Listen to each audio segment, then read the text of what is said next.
Coach TIm DeRuyter of the 21st ranked Bulldogs. Good morning. Happy to be here today. Got a chance to go 1-0 on the weekend, which is our goal each week. Do it on the road is always tough. We made it tougher than we probably needed to. I have a lot of things to fix this week, so we're looking forward to the opportunity to get a lot of things corrected before we go on our second road trip up to Moscow this week. Pleased to hear that Channel 24 locally is going to televise that game for us on Saturday afternoon at 2. So get our chance to have the Red Wave watch us and hopefully see some improvement. We know we're going to be playing a team that's got a lot of momentum. Won their first game of the year last year. They have a brand new head coach in Paul Petrino, and he's an excellent coach. He's got those guys, in my opinion, ahead of schedule. They're playing extremely hard. I think they've settled in on a quarterback. They really changed their offense a little bit last week to revolve around his talent. So we've got a little bit of work to do on defense to figure out what they're going to be all about. But we're looking forward to the challenge and try to go 1-0 this week. Were you able to come out of that trip in pretty good health? Relatively so. You know, each game you're going to have some guys get nicked up, some bumps and bruises, but I think we'll have everybody going forward. Did you learn how crucial Isaiah Burst is to your offense's success? Yeah, obviously. You know, you lose a guy with that much talent. We took a hit. You know, I think Aaron Peck stepped up and did some good things. Greg, had to play a lot more reps, and he put the ball on the ground, which is a cardinal sin in our offense, and he's got to get that corrected. But I thought he did some good things. To lose someone of Isaiah's caliber is tough, but without him, we were still able to put up 42 points. I think it would have been nice to have him in the last quarter there, the last quarter and a half, where we got a little stagnant, because he does a great job with ball security and he makes plays. Coach, on the plane ride home, I'm sure you've also had yesterday to look at the film study. What stands out at you? Because you said it after the game, you said it this season. It's stuff that you guys need to work on. What specifically would you like to work on from this game? Well, clearly, ball security. It's one of our biggest tenets of what we got to do to win, and we didn't do that on Saturday night. And that's the biggest thing we have to correct, and it's something that we take very, very seriously. It's something we drill all the time. At times during the season, you've got scout team guys trying to hack at the ball. Sometimes their intensity can wane because they don't want to get the starters upset with them for going after it, and it's too bad. And it's going to be re-emphasized this week.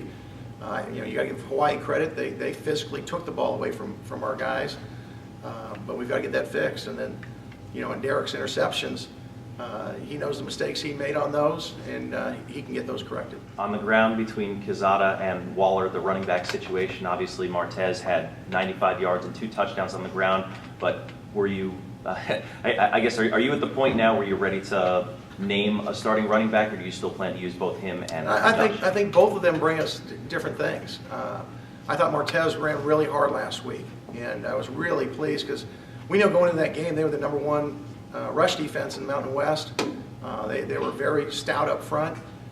They do some things schematically that make it tough to run against, and yet our offensive line got some movement, and then Martez ran really hard. I thought Josh had some good runs too. I think right now, Josh, protection-wise and hands catching the ball out of the backfield, maybe is a little bit ahead of Martez. Martez, I thought, ran better last week, so it's going to be a little bit of give and take, and both those guys are going to play. What have you seen from Idaho, a team that obviously just got its first win of the season on Saturday?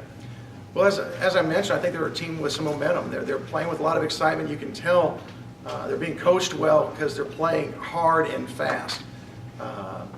Sometimes a new staff comes in and kids are confused because of new terminology and stuff. These guys are playing like they know what they're doing. I think they've settled in on a quarterback who's a dual threat guy. He ran for 120 yards and threw for 300 yards. And anytime you've got a quarterback threat that can do both, throw it well and run, it gives your defense a challenge. Coach, how relieved were you to escape Saturday with victory? I'm relieved every time you go on the road and come home with victory. You go out there and you realize teams practice extremely hard.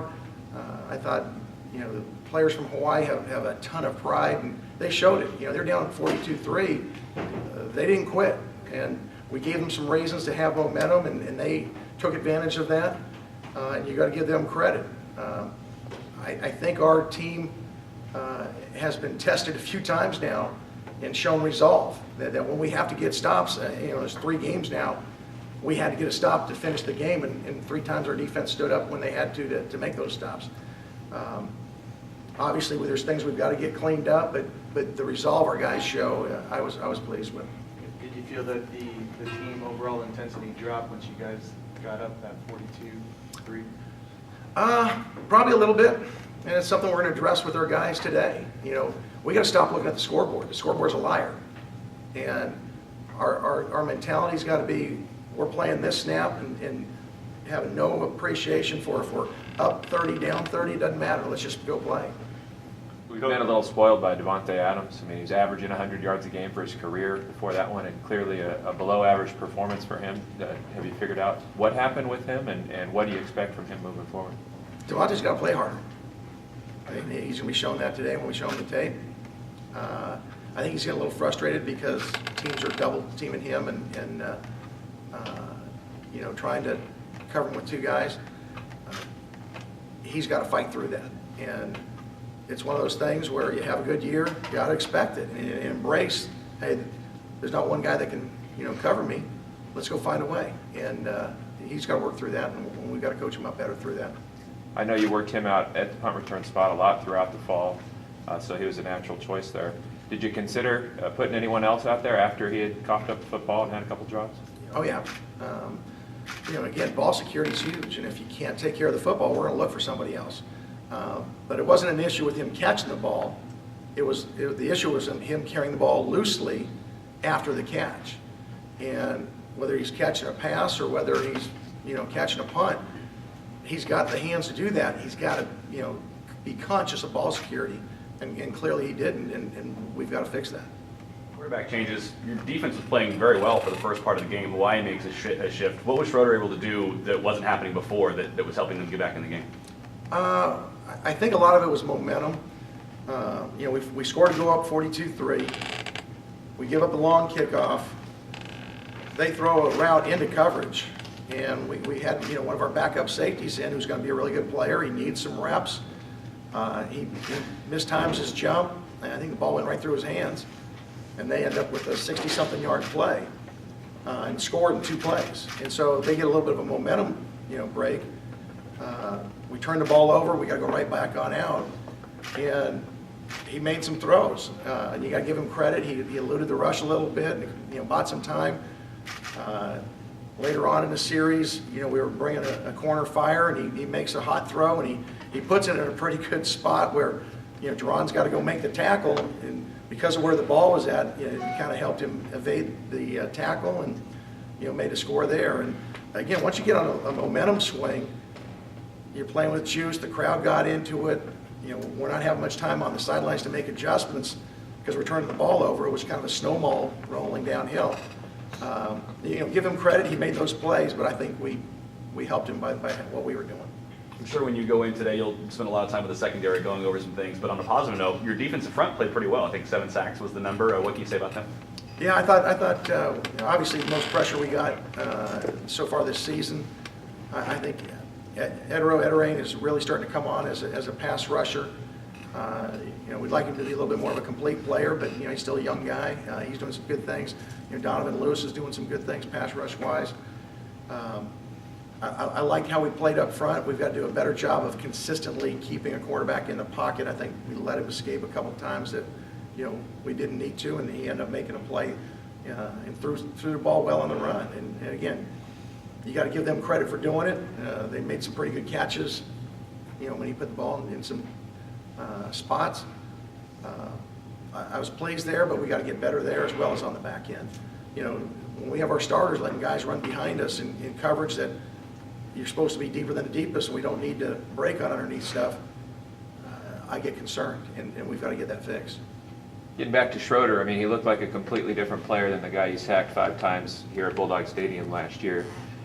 Of course, he had nothing to lose in that situation, but do you kind of have to expect that from here on out? If you're able to stay unbeaten, that you're going to have people perform way above their normal level?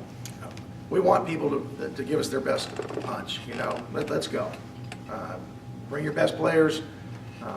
Let's get tested by the best of them. And that's how I want our guys to play, is that we're not hoping their best player gets hurt. We're not hoping they play down. Let's go. I think we play better, you know, against, you know, the tougher tests and competition. And I've got to do a better job when we get up of having our guys not look at the damn scoreboard. And I think our guys play different when they look at that. And so we got to fix that. I know you've been in the Kibbe Dome before with Nevada. How unique of an atmosphere is that in college football? It's different. You know, I think it holds around 16,000. The last time I was there with Nevada, I think they may have had 7,000 or 8,000 people there, but it was loud. You know, the noise reverberates off the walls and off the ceiling. I think, you know, Coach Petrino is creating some excitement up there. I have no idea what the crowd's going to be, but you know, with them winning last week and, you know, a couple weeks before, they played Northern Illinois tough, and Northern Illinois is a good football program. You know, they had them on the ropes for a while. I think they're starting to play with some confidence, and if that'll bring some fans out, you know, it could be a loud environment for our guys.